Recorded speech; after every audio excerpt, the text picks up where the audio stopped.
तस्वीरें पाकिस्तान के ग्वादर पोर्ट की हैं, जहां बड़ा आतंकी हमला हुआ। दावा है कुछ हथियारबंद लोग ग्वादर पोर्ट अथॉरिटी के परिसर में घुसे और अंधाधुंध फायरिंग शुरू कर दी।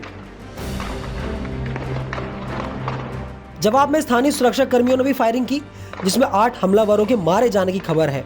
हमले में पासपोर्ट ऑफिस भी तबाह हो गया, जिसके बाद पाक सरकार ने ग्वादर में सिक्योरिटी बढ़ा दी है। साथ ही ग्वादर पोर्ट पर सेना को भी तैनात कर दिया है। ग्वादर पोर्ट पर हुए हमले के कुछ वीडियो भी सामने आए हैं, जिनमें पोर्ट से धुआं उठता दिखाई दे रहा है, तो वहीं कुछ वीडियो में फायरिंग की आवाज साफ सुनाई दे रही है। इस हमले की जिम्मेदारी बलूचिस्तान लिबरेशन आर्मी यानी BLA ने ली है। BLA ने इसका एक वीडियो भी जारी किया है। अब सवाल ये है कि आखिर BLA ने हमला किया क्यों है। दरअसल ग्वादर पोर्ट चीन और पाकिस्तान के महत्वाकांक्षी प्रोजेक्ट CPEC यानी चाइना पाकिस्तान इकोनॉमिक कॉरिडोर का अहम हिस्सा है, लेकिन बलूचिस्तान के लोग इसे अपने संसाधनों पर कब्जे के रूप में देखते हैं और यही वजह है कि लंबे समय से इस इलाके में निर्माण कार्यों के शोर के बजाय खौफ और दहशत का सन्नाटा पसरा हुआ है। लेकिन वजह कई और भी हैं। लंबे समय से आर्थिक संकट से जूझ रहे पाकिस्तान में अगर चीन निवेश कर रहा है और स्थानीय लोगों को रोजगार देने का वादा कर रहा है, तो बलूच इसका इतना हिंसक विरोध क्यों कर रहे हैं।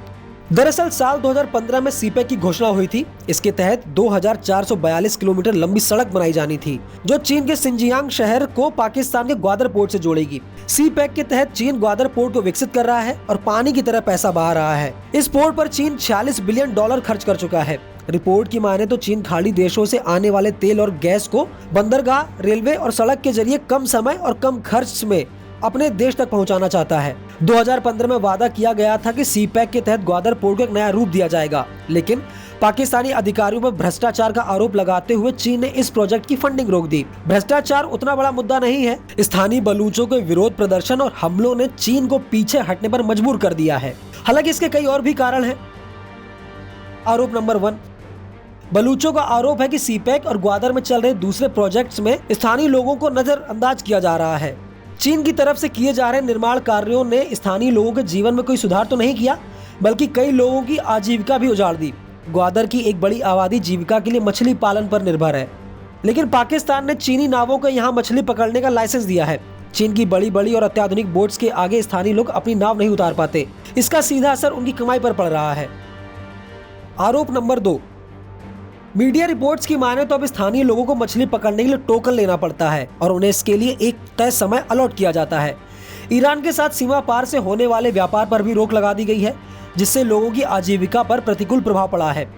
चीनी कंपनियों और पाकिस्तान के अन्य इलाकों को भी लाभ पहुंचाने के लिए तेल और गैस जैसे क्षेत्र के प्राकृतिक संसाधनों का दोहन भी बलूचों के लिए चिंता का विषय है। यानी आसान भाषा में कहें तो बलोचों की आजीविका पर सीधा असर पड़ रहा है। कई लोगों की आजीविकाएं बंद होने की कगार पर है। आरोप नंबर 3, बलोच आबादी चौड़ी सड़कों और हवाई अड्डों को विकास और बेहतर जीवन स्तर का पैमाना नहीं मान रही, क्योंकि कुछ मीडिया रिपोर्ट्स बताती हैं कि ग्वादर शहर में करीब 1 लाख लोगों के पास पीने तक का पानी नहीं है। चीनी अधिकारियों और प्रोजेक्ट्स को सुरक्षा देने के लिए पाकिस्तान सरकार ने इस इलाके को छावनी बदल दिया है। लोगों से अपने इस शहर में सिक्योरिटी चेक पॉइंट से पूछताछ की जाती है।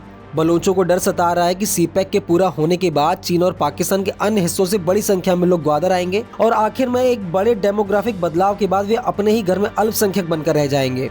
और यही वजह है कि लंबे समय से बलोच पाकिस्तान के प्रोजेक्ट्स का विरोध करते आ रहे हैं, जिसमें BLA अहम भूमिका निभाता आ रहा है। बता दें कि अलग बलूचिस्तान प्रांत की मांग के समर्थन में 1970 में BLA संगठन बना था।